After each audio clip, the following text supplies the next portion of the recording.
Les avocats de l'ancien président Boni Yayi dénoncent une volonté préconçue d'arrêter leurs clients en quasi-résidence surveillée depuis les violences post-électorales du 1er et 2 mai.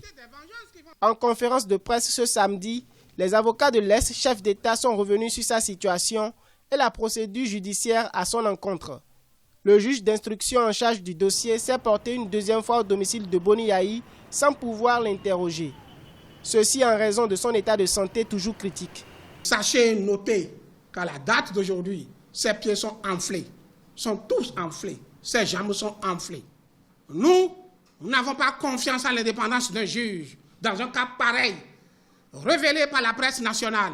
Un juge qui est dans les liens d'une poursuite disciplinaire, sous la tutelle du garde des Sceaux, jouant le rôle de l'organe de poursuite contre lui, ne peut pas venir ici garantir une justice impartiale et équitable à un adversaire politique du garde des Sceaux. Selon ses avocats, l'ancien président Boni Yayi serait victime d'une machination visant son arrestation.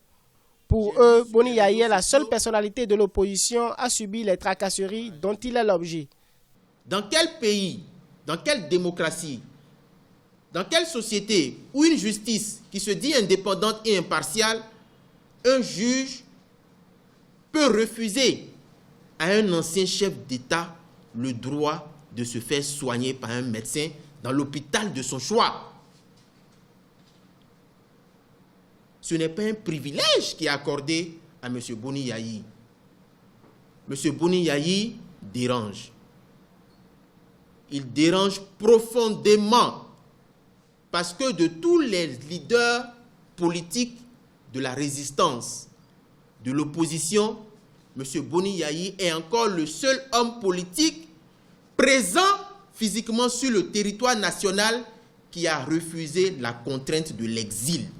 Ces conseils craignent une partialité de l'appareil judiciaire dans l'affaire.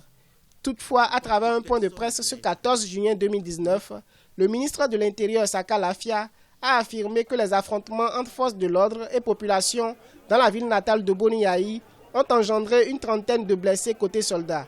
Il a rassuré que la situation est sous contrôle au centre et au nord du pays.